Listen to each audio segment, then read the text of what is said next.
Chandra Leo buka suara soal tuduhan sikap abusif ke mantan pacar hingga ajak mati bersama.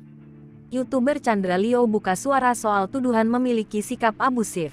Isu tersebut menyeret nama Chandra Leo setelah mantan pacarannya, Indira Ayu Maharini atau Inaima, mengungkap pernah diajak mati bersama.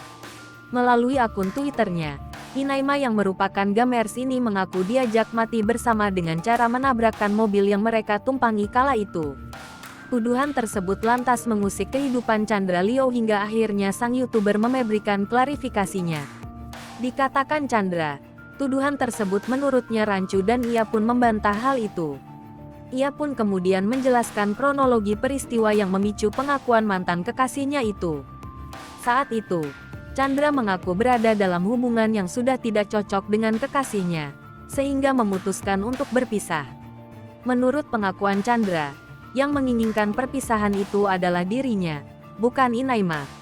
Mereka pun melalui beberapa perdebatan, termasuk yang diungkapkan oleh mantan kekasihnya yakni mengajak mati bersama. Chandra lalu membantah hal itu dengan menunjukkan bukti-bukti versinya. Dalam salah satu cuitan, Inaima menyebut bahwa Chandra membawa mobil secara ugal-ugalan dan melakukan drift. Chandra pun membantah hal itu dan mengatakan bahwa mobilnya tidak diperuntukkan untuk drift. Selain itu ia juga tak memiliki kemampuan tersebut.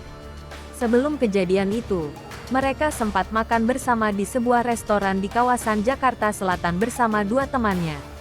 Namun setelah selesai makan, Chandra dan Inaima sempat berbicara empat mata terlebih dulu. Diputuskan oleh Chandra saat itu, ia ingin melakukan break atas hubungan mereka saat itu. Akhirnya Inaima pun tidak terima dan mengajak Chandra untuk bertemu dengan dua temannya yang telah pulang tadi di rumah temannya tersebut.